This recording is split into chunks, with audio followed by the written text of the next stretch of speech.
Halo Sobat KP semuanya, Assalamualaikum warahmatullahi wabarakatuh. Salam sejahtera, salam Om Swastiastu. Semoga Sobat KP semuanya dalam keadaan sehat dan selalu bersemangat di dalam mempersiapkan diri menghadapi seleksi masuk sekolah kedinasan maupun CPNS tahun 2024 ini. Dalam video kali ini saya akan membahas tentang soal-soal TIU terbaru, terutama yang berhubungan dengan penalaran logis dan silogisme dan juga penarikan kesimpulan yang lain, serta ada dua soal tentang jarak waktu dan kecepatan yang dari kategori mudah dan juga kategori sedang. Oke. Buat rekan-rekan yang baru mampir di channel Guru Peduli ini, silahkan untuk subscribe ya. Jangan lupa untuk like juga dan share kepada rekan-rekan yang lain sehingga kemanfaatan bisa tersebar luaskan. Oke, kalau sudah, mari kita langsung masuk ke soal-soal yang sudah saya persiapkan. Soal yang pertama tentang silogisme. Semua yang berminat untuk kuliah di IPDN harus mengikuti tes SKD. Naila, teman saya, berencana untuk masuk IPDN tahun ini. Kalau ada soal seperti ini, cara termudah untuk membuat untuk menjawab itu dengan menggunakan diagram Venn. Misalnya ini adalah semua yang berminat untuk kuliah di IPDN ini ya. Oke, jadi lingkaran merah ini, di dalam lingkaran merah ini adalah semua orang yang berminat untuk kuliah di IPDN.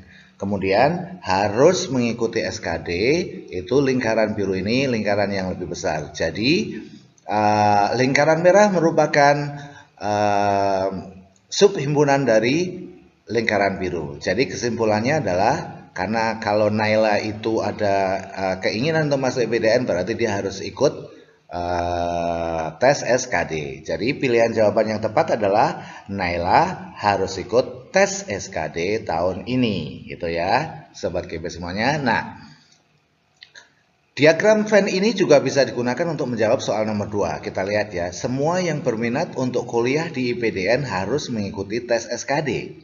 Naila mengikuti tes SKD tahun ini. Kesimpulannya, nah, kalau seperti ini, Naila mengikuti tes SKD, itu bisa jadi Naila ada di IPDN, bisa jadi di luar IPDN. Nah, seperti ini ya, kesimpulannya adalah, atau jawabannya adalah E, tidak dapat ditarik kesimpulan. Kenapa? Karena belum tentu Naila itu berminat untuk kuliah di IPDN. Bisa jadi Naila berminat untuk kuliah di Poltekim, atau bahkan ikut seleksi CPNS. Begitu ya Sobat KP semuanya. Jadi kalau misalnya lingkaran merah itu merupakan subhimpunan dari lingkaran biru. Nah, lingkaran biru itu bukan subhimpunan dari lingkaran merah. Jadi tidak bisa diambil kesimpulan. Begitu ya Sobat KP semuanya. Mari kita langsung masuk ke soal-soal berikutnya. Iya. Soal nomor 3, jika hujan deras melanda, maka akan terdapat banyak genangan air di kota kita. Nah, ini adalah modus ponen. Ya, modus ponen, kita lihat jika hujan deras melanda, ini adalah jika P, oke, jika P, ya, maka akan terdapat banyak genangan air di kota. Maka Q, oke, ya. Kemudian ini premis pertamanya, kita lihat premis keduanya. Hari ini terdapat banyak genangan air di kota. Terdapat premis keduanya adalah Q. Iya. Berarti kesimpulannya apa? Ya. Kalau modus ponen, jika P maka Q. Kemudian premis keduanya P, maka simpulannya Q. Nah, sekarang ini ya, premis keduanya bukan merupakan afirmasi dari antecedent, tapi ini adalah afirmasi dari consequence atau konsekuensi. Jadi kalau ada seperti ini, jika P maka Q, maka tidak bisa diambil kesimpulan bahwasanya itu P. Jadi jawaban yang tepat adalah E, tidak dapat ditarik kesimpulan yang sah. Karena belum tentu. Kalau misalnya hari ini terdapat banyak genangan air di kota kita, belum tentu itu karena hujan. Bisa jadi karena ada kebocoran pipa PAM, bisa jadi yang lain-lain. Jadi seperti ini ya, kalau misalnya jika P maka Q, kalau mau disebutkan P maka simbolannya Q. Nah, tapi kalau di keduanya, premis keduanya ini Q, maka tidak bisa diambil kesimpulan. Jelas rekan-rekan? Iya. Sekarang kita masuk ke soal nomor 4. Setiap orang yang melanggar peraturan lalu lintas akan ditilang. Jokowi ditilang kemarin sore. Nah, ini sebetulnya sama dengan soal nomor 1 tadi ya. Soal nomor 2 tadi ya. Jadi, setiap orang yang melanggar lalu lintas, nah, misalnya ini adalah setiap orang yang melanggar lalu lintas akan ditilang. Nah, ditilangnya di sini. Ya, oke. Ya.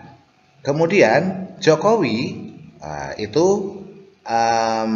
ditilang kemarin. Jokowi ditilang kemarin. Berarti ada di sini Jokowinya. Oke. Jadi, seperti ini juga sama dengan soal nomor 3 tadi. Nomor 2 tadi tidak dapat ditarik kesimpulan. Oke, kecuali kalau misalnya Jokowi melanggar peraturan lalu lintas, maka bisa diambil kesimpulan Jokowi ditilang, gitu ya. Oke, jelas ya rekan-rekan semuanya? Mari kita langsung masuk ke soal berikutnya. Masih tentang silogisme yang agak sedikit panjang ya. Oke, belum. Ini ya masih singkat-singkat ya. Nanti ada 2 soal yang panjang tentang silogisme. Terdiri dari 3 premis ya. Oke, sekarang kita lihat. Tidak ada atlet profesional yang malas berlatih. Gibran bukan atlet profesional. Kesimpulannya apa? Coba rekan-rekan tebak. Iya, kalau kita amati ya. Oke. Oke, langsung saya jawab dulu deh. Oke, kita lihat ya. Ini juga tidak dapat ditarik kesimpulan yang sah. Kenapa? Ya, ini adalah silogisme kategorial. Jadi begini, salah satu syarat dari silogisme kategorial ya itu adalah salah satu premisnya harus universal, gitu ya. Oke, salah satu premisnya harus universal. Nah, sementara ini kedua premis merupakan proposisi negatif. Kalau kita lihat, tidak ada atlet profesional. Nah, ini namanya proposisi negatif ya. Tidak ada atlet profesional yang malas berlatih. Oke. Kemudian Gibran bukan. Ini juga proposisi negatif. Nah, kalau ada kalau premis mayornya itu proposisi negatif dan premis minornya itu juga negatif, maka ini tidak bisa diambil kesimpulan juga, gitu ya. Kemudian soal nomor 6, sebagian kantor buka pada H+3 Lebaran. Kantor A tidak buka pada H+3 Lebaran. Ya. Menurut rekan-rekan semuanya jawabannya apa? Ya. Kita lihat ya. Iya, ini juga tidak dapat ditarik kesimpulan yang valid atau yang sah. Kenapa? Karena salah satu premis adalah proposisi partikular dan premis yang lain adalah proposisi negatif. Ini proporsinya negatif dan partikular. Jadi ini juga tidak bisa diambil kesimpulan. Oke, jelas ya sobat KP semuanya. Mari kita langsung masuk ke soal berikutnya nomor 7. Berikutnya soal nomor 7. Semua siswa pandai berbahasa Inggris. Siswa yang pandai berbahasa Inggris gemar berdiskusi. Kemudian pernyataan ketiganya, sebagian siswa yang gemar berdiskusi tidak pandai berdebat. Oke, kalau kita gambarkan dengan diagram Venn ya, jadi begini ya sobat KP semuanya. Ini adalah semua siswa pandai berbahasa Inggris. Nah, ini pandai berbahasa Inggris. Ya, siswa yang pandai berbahasa Inggris itu gemar berdiskusi. Jadi ini sama ya. ini sama. Dua ini merah adalah himpunan siswa yang pandai berbahasa Inggris dan gemar berdiskusi. Nah, kemudian sebagian siswa yang gemar berdiskusi, kalau kita gambarkan begini, sebagian siswa yang gemar berdiskusi tidak pandai berdebat. Nah, ini berdebat yang biru ya. Oke, ini debat. Nah, artinya apa? Kesimpulannya adalah ini, sebagian siswa tidak pandai berdebat. Oke, ini berdebat ya. Nah, ini sebagian siswa tidak pandai berdebat, berarti yang di sini ya, yang tidak pandai berdebat. Oke. Tetapi pandai berbahasa Inggris. Begitu ya rekan-rekan semuanya. Jadi pilihan jawaban yang tepat adalah alfa. Gitu. Jadi ini tadi semua siswa pandai berbahasa Inggris. Siswa yang pandai berbahasa Inggris gemar berdiskusi, kita gambarkan dengan lingkaran merah ini ya, himpunan merah ini.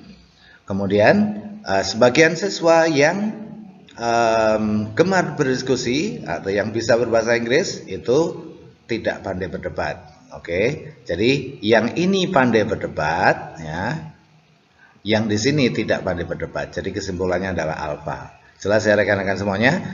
Nah, kemudian kita lihat soal nomor 8, sama ya, terdiri dari 3 pernyataan. Semua sekolah suka mengadakan pertunjukan musik. Sekolah yang suka mengadakan pertunjukan musik suka mengadakan bakti sosial. Ini sebetulnya 2 ya, artinya semua sekolah suka mengadakan pertunjukan dan suka mengadakan bakti sosial. Nah, kemudian ada sebagian, berarti kesimpulannya nanti sebagian ya. Sebagian sekolah yang suka mengadakan bakti sosial tidak suka mengikuti kompetisi olahraga antar sekolah. Nah, kalau sebagian tidak suka mengikuti kompetisi olahraga antar sekolah, berarti sebagian lagi suka, gitu ya. Oke, jadi sebagian sekolah suka mengadakan bakti sosial dan tidak suka mengadakan. Ini pilihan jawaban C kurang tepat ya. Pilihan jawaban D, sebagian sekolah suka mengikuti kompetisi olahraga antar sekolah. Ini tadi kan sebagian sekolah tidak suka mengikuti kompetisi olahraga. Berarti sebagian lagi suka mengikuti kompetisi olahraga antar sekolah. Jadi pilihan jawaban yang tepat adalah delta. Oke, sobat KB semuanya, mari kita langsung masuk ke soal berikutnya. Iya, soal numerik ya. Ini tentang jarak waktu dan kecepatan. Ya, Andi mengendarai mobil, ini kategori mudah ya, nomor 9. Andi mengendarai mobil dari Palembang menuju Muara Enim dengan kecepatan rata-rata 75 km per jam. Jarak antara kedua kota tersebut adalah 275 km. Berapa lama waktu yang dibutuhkan? Ya, sobat KB semuanya ingat ini ya. Rumus jarak waktu dan kecepatan itu adalah segitiga Jokowi. Oke. Ya, J-nya di atas, J-nya itu jarak. Oke. Kemudian K-nya di bawah. Oke, K kali waktu, W di sini ya. Oke. Ya.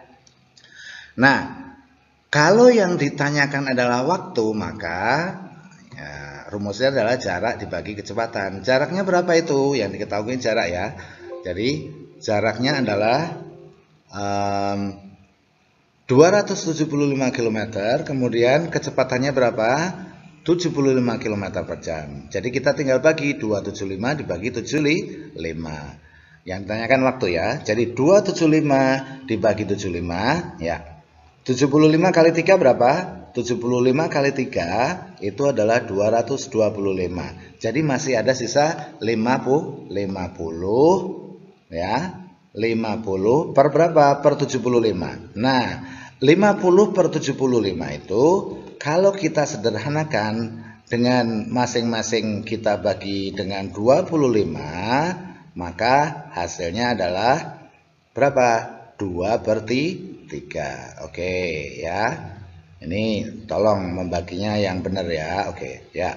Saya yakin rekan-rekan bisa cara pembagian. Jadi ini ya, 275 dibagi 75 itu sama dengan 3 ya, sisanya 50. Kemudian 50 kita bagi 75 itu nggak bisa, yang bisa hanya kita sederhanakan dengan masing-masing kita bagi 25.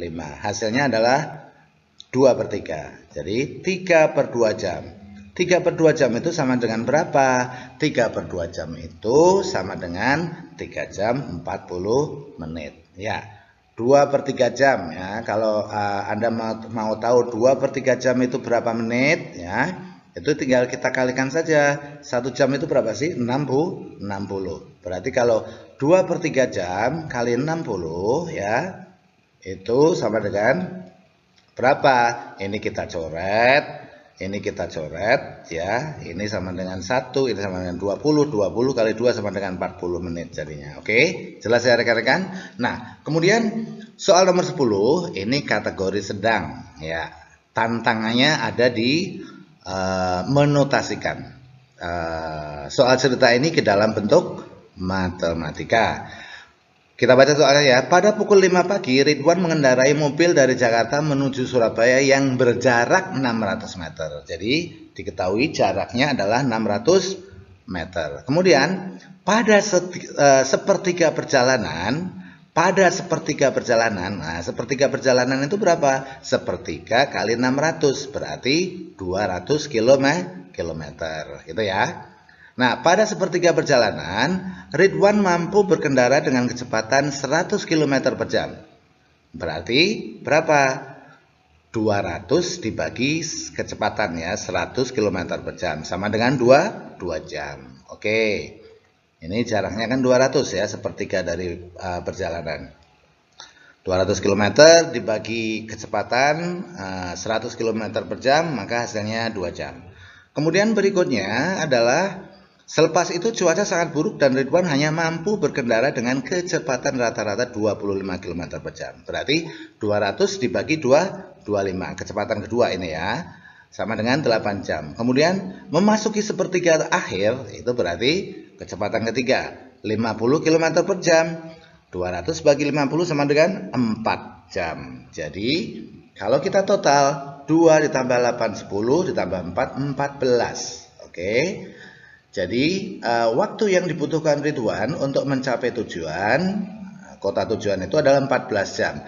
Kalau dia berangkat pada pukul 5 pagi, ya, ditambah 14. Nah, kita jadikan dulu 5 menjadi 12 ya. Oke, sampai 12 siang itu berarti ditambah 7 ya. Oke. Jadi 05 ditambah 7 sama dengan 12 siang. Sisanya masih ada 7 lagi ya, kan karena ini tadi 14 jam ya. Oke.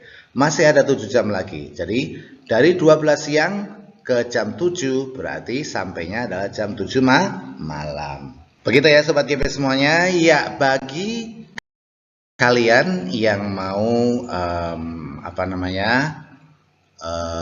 ikut bimbel SKD, CPNS ataupun Sektin ya. Ya, Anda bisa telepon, hubungin kami di 085947268588. Semoga bermanfaat. Thanks for watching and see you in the next video. Semoga Anda yang menonton video ini semuanya lolos dan berhasil mencapai cita-cita.